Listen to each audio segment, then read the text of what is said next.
هادي.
اللهم صل على محمد وآل محمد. الله أكبر الله أكبر الله أكبر الله أكبر. أشهد أن لا إله إلا الله. أشهد أن لا إله إلا الله. أشهد أن محمدا رسول الله. أشهد أن محمدا رسول الله. أشهد أن عليا وفاطمة وأولادهما حجج الله. أشهد أن عليا وفاطمة وأولادهما حجج الله. اللهم صل على محمد وآل محمد.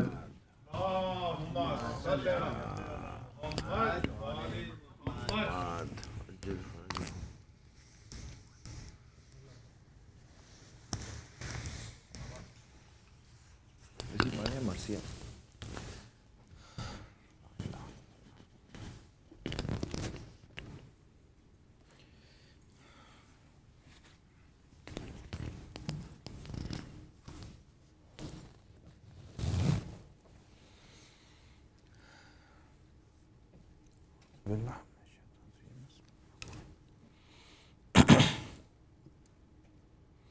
أعوذ بالله من الشيطان اللعين الرجيم بسم الله الرحمن الرحيم الحمد لله رب العالمين والصلاة والسلام على أشرف الأنبياء والمرسلين أبي القاسم محمد اللهم صل على محمد وآل محمد وآله الطيبين الطاهرين المعصومين.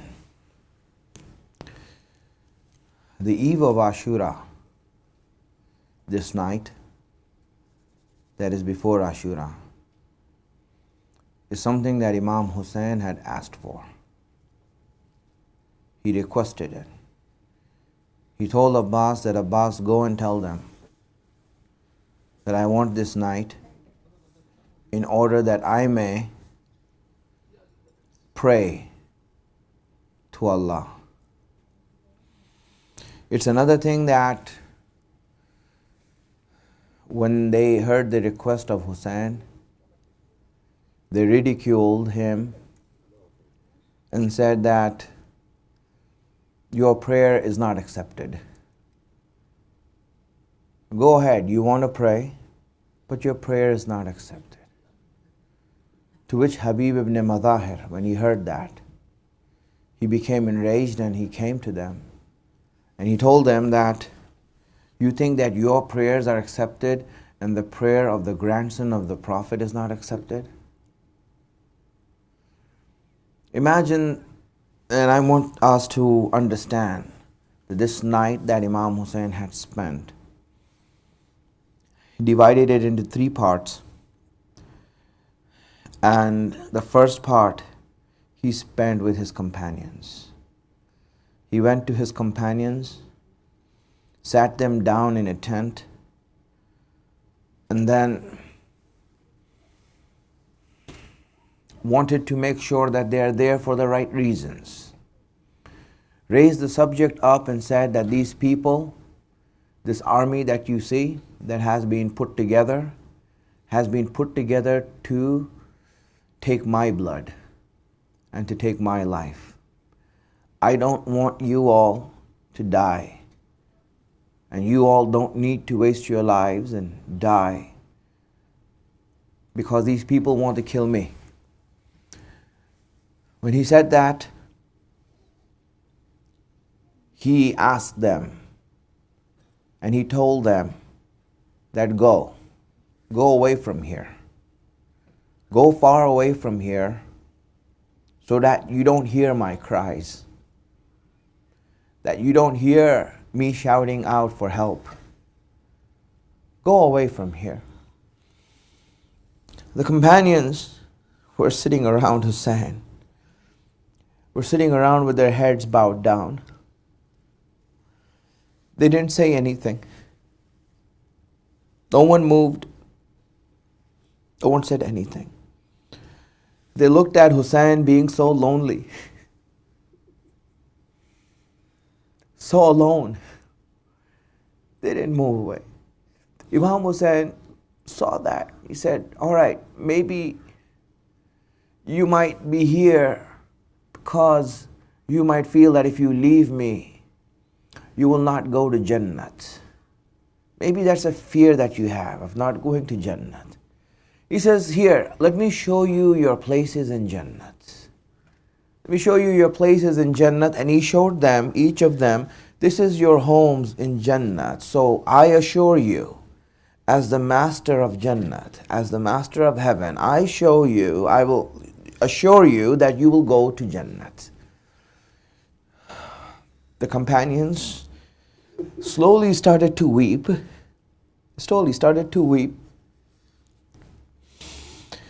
Tears coming down their eyes and their cheeks.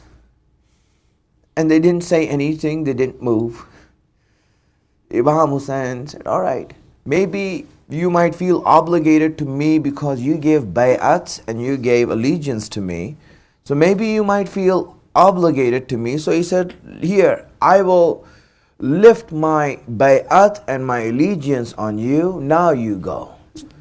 You will not be responsible now. I, as the Imam, am letting you and telling you that this obligation of your allegiance has been lifted from you. Now you can go. Now the weeping began to get louder. The crying began to get louder. And then still they did not move. They did not move away from there. And then after that, Imam Hussein said, maybe you might feel that you're leaving Hussein with his children, that his children will be killed. He says, here, take my children with you. Take my children with you to safety and security, that they will be safe. Take them there. Do not worry. I will be here alone, and I will die alone on this battlefield. I will die alone on this battlefield. And when he said that, that's it. They could not hold themselves back any longer, and they started crying out loud. They started crying out loud, and each of them stood up to give their testimony and to reassure Hussein that we are not going to leave you. Muslim ibn Awsajah stood up and said, Hussein, if I am killed and brought back to life, and if I am killed again and brought back to life, and this happens 70 times, I will not leave you, Hussein. I will not leave you, Hussein. Abul Fadl al-Abbas got up and said, Hussein, you think we are going to leave you? If we leave you, how will we face Fatima on the day of judgment? What will we tell her? That you left my son in the time of need, when he needed you most, you left him? Everyone gave their testimony. And when Hussein heard that from them, he says, so be it, you will stay here and you will die with me. Your name is in the list of Shuhada, and you will die with me then. After that, Hussein left the tent and he went to the tent. The second part he spent with his family.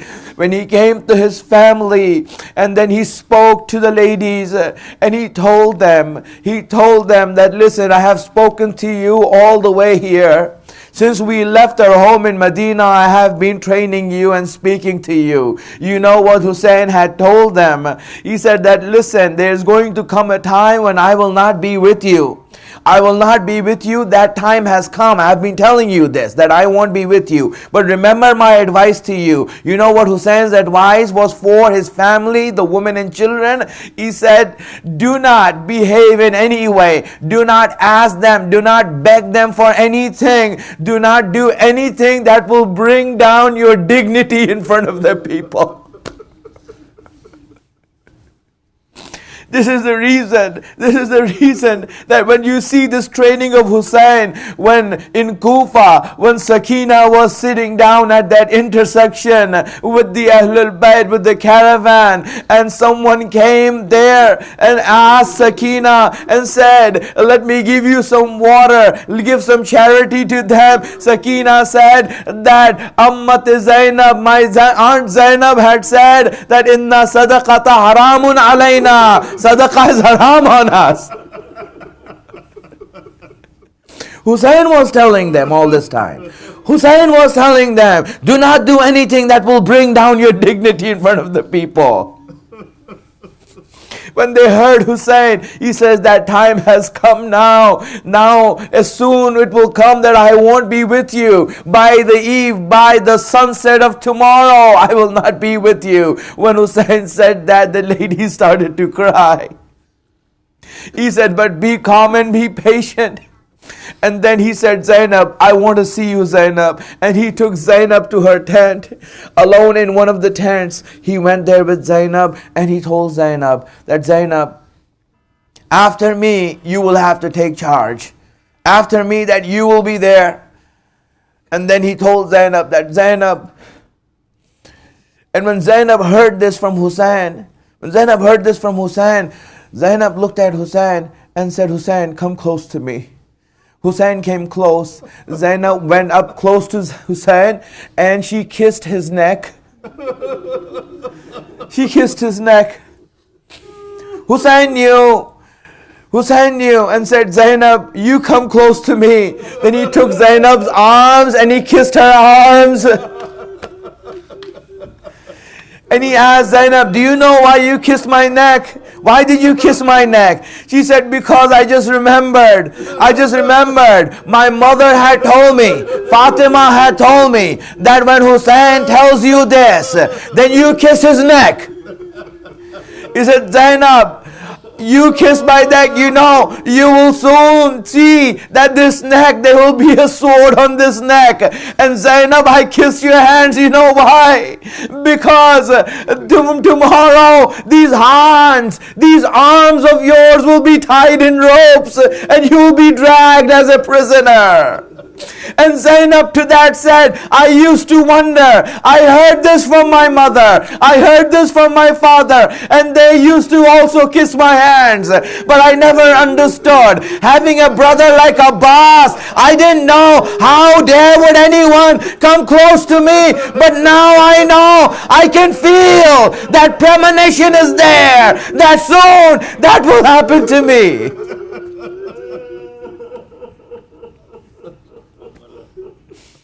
Hussein went, and now the last part of the night he spent in worship, in reciting the Quran, in praying, and making dua, and making those secret munajat with Allah, and he's making that preparation for tomorrow. My friends, just one more, and then inshallah you give your condolences. Today will be the day of Ashura. The battle is going to start after Fajr. The battle will start after Fajr, and this whole Karbala and the day of Ashura is going to turn everything in such a way, is going to change everything in such a way that the house of Fatima, that came from Medina, full of light, now those lights will be taken away, and that joy will be taken away from Hussein and from the house of Fatima. Hussein in the last it is said that Hussein in the last part of the night, right before Fajr, he had a dream. He had a dream that he shared with his companions. He shared the dream with his companions and he told them, I had a dream just now. I had a dream just now. And they all asked, what was that dream? He said that I was surrounded by dogs. I was surrounded by ferocious dogs, and these dogs were eating at my flesh. These dogs were eating by my flesh. They were eating. And amongst them there was one dog that was black and white, that what had a sickness, an illness in him. And that person, he was eating and he was attacking me the most. And I saw that in my dream, that these dogs are pouncing on me. And then I saw the beings of heaven, angels coming down, and the Anbiya coming down, and my grandfather coming down in the front of them, and I saw them, and my grandfather told me that Hussein, these dogs are with you for only one day. Be patient, your iftar will be with us. Your iftar will be with us, Hussein. And then Hussein assured them, trust me, my companions, by tonight you will be eating from the hand of Rasulullah. He will be quenching your thirst. This whole night was spent, and these companions who were there, they're not just sitting around. You know, these companions all night long, they're thinking, how can we help Hussein and his family? Because the whole night, all they could hear are the children of Hussein crying, saying, Alatash, is there anyone who can give us water? Someone give us water. They're asking, and this is hurting the companions. This is making them hurt, and there's pain inside of them. So the companions got together. Nafi bin Hilal was at the head of them. A few of the companions, they gathered together in a meeting. This is at night, on the night of Ashura. They got together and they said, we need to do something before the war starts. We need to bring them water. At least the children of Hussein. I can't bear to hear the children of Hussein crying like this. Really, my friends, the companions had it hard. You know why? Because their children are safe at home.